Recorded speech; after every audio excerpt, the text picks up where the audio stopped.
होती है। सीधी वाराणसी में ये हमारा प्रशिक्षण चल रहा है, जिसका आधार है 21वीं सदी के अनुभवात्मक कौशल परीक्षण।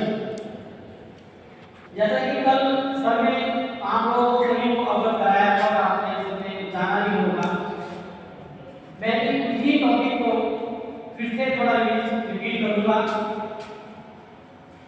देखिए कल सर ने बताया था सृजनात्मकता कौशल के बारे में, नेतृत्व कौशल के बारे में, उत्तरदायित्व कौशल के बारे में और अनुभवात्मक कौशल के विषय में सर ने कल गहनता से अध्ययन किया और हमें समझाने की कोशिश की थी।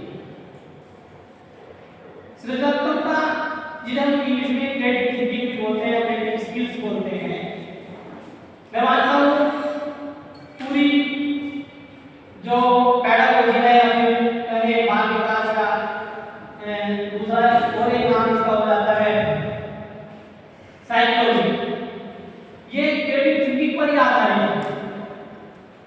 जब तक हम अपने माइंड को क्रिएटिव नहीं करेंगे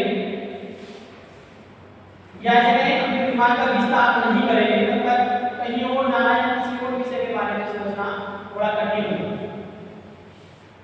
सृजनात्मकता कौशल जैसे ही हमारे अंदर आता है या हम कहें बच्चों के अंदर तो हमें भेजना है या किसी तरीके से बच्चों को नया सिखाना है, तो उसके लिए पहले क्रिएटिव थिंकिंग के बारे में जानना बहुत ज़्यादा जरूरी हो जाता है। क्रिएटिव का मतलब होता है अपने आईक्यू लेवल को बढ़ाना। जैसे कल सर ने बताया कि एक ही सब्जेक्ट के एक विद्यालय में एक से अधिक टीचर होते हैं, लेकिन सबका पढ़ाने का जो तरीका है मेथड है वो सबका अलग होता है।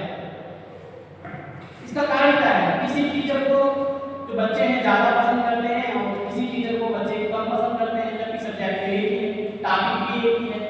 कहने का मतलब ये है जितना हम अपने उस टॉपिक को गहनता से अध्ययन करेंगे या अध्ययन कराएंगे, बच्चे हमें उतना ही ज़्यादा पसंद भी करेंगे और हम अपने टॉपिक को उतना ही समझा भी पाएंगे।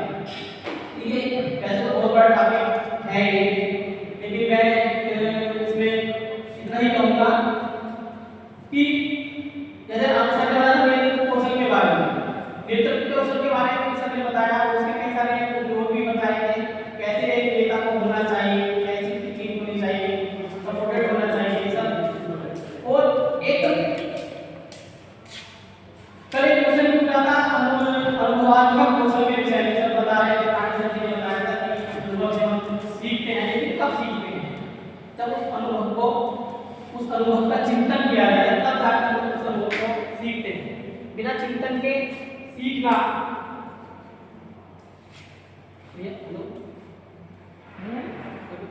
हेलो ये हमारे यहाँ सिखाना अनुभव का प्रयोग नहीं होता है।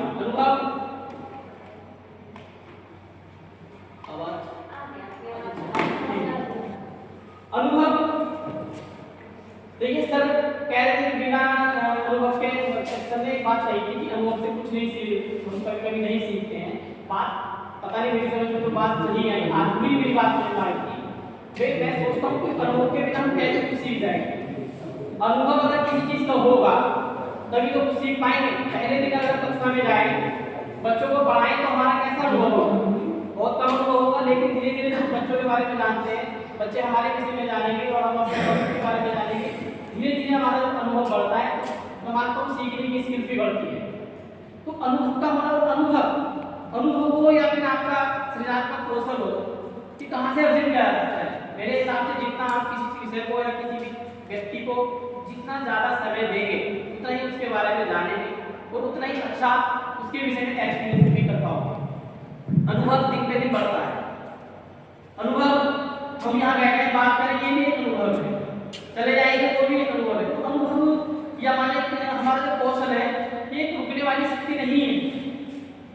कुछ अनुभव ऐसे होते हैं जीवन में, जैसे कल मैंने कहा था कि गाड़ी से अगर कोई जा रहा है, मान लीजिए बार-बार कोई मोड़ आता है, गड्ढा उसमें है, गिर जा रहा है तो कर लेंगे।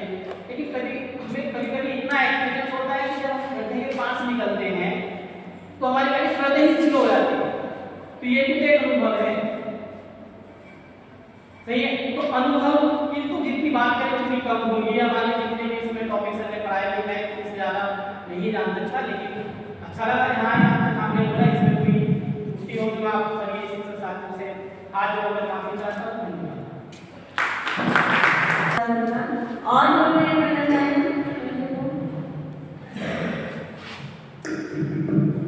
कोई नहीं, फिर आगे का सेशन